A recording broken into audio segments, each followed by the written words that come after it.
आशूरे की रात करबला के मैदान में दुश्मन सामने जान लेने के पीछे पड़ा हुआ है, तलवारें लहराई जा रही हैं, भूख व प्यास की शिद्दत में अहले बैत के घराने को मुब्तला किया गया। और इस कैफियत में हज़रत इमाम हुसैन रज़ियल्लाहु ताला अन्हु अपने भाई हज़रत अब्बास अलमदार से क्या फरमाते हैं, सुनिए। फरमाते हैं, भाई किसी तरह ये लड़ाई कल तक मौखर नहीं हो सकती।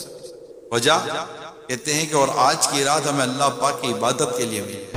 बाग जन्नत के हैं बहरे मदह खाने अहले बैत।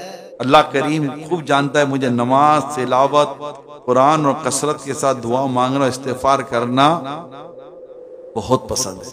इमाम अली मकाम इमाम हुसैन रज़ियल्लाहु ताला अन्हु की कैसी कैफियत थी, कैसा जज्बा था, हम लोगों के लिए कितना सबक है इसके अंदर। करबला के मैदान में 3 दिन की भूख और प्यास और सुबह जंग है, सुबह लड़ाई है, आपके सामने तकरीबन हर चीज आपके सामने है। रसूल पाक सल्लल्लाहु अलैहि वसल्लम ने आकर बिशारत भी दे दी, सब्र की दुआ भी दे दी, मगर आप अपने भाईजान हज़रत अब्बास अलमदार से क्या फरमा रहे हैं कि एक रात के लिए ये लड़ाई मौखर नहीं हो सकती। वजह आज की रात अपने रब की इबादत करूं, कसरत से तिलावत करूं, इस्तिग़फ़ार करूं, दुआएं करूं, नमाजें पढ़ूं। हाय हाय कमाल है।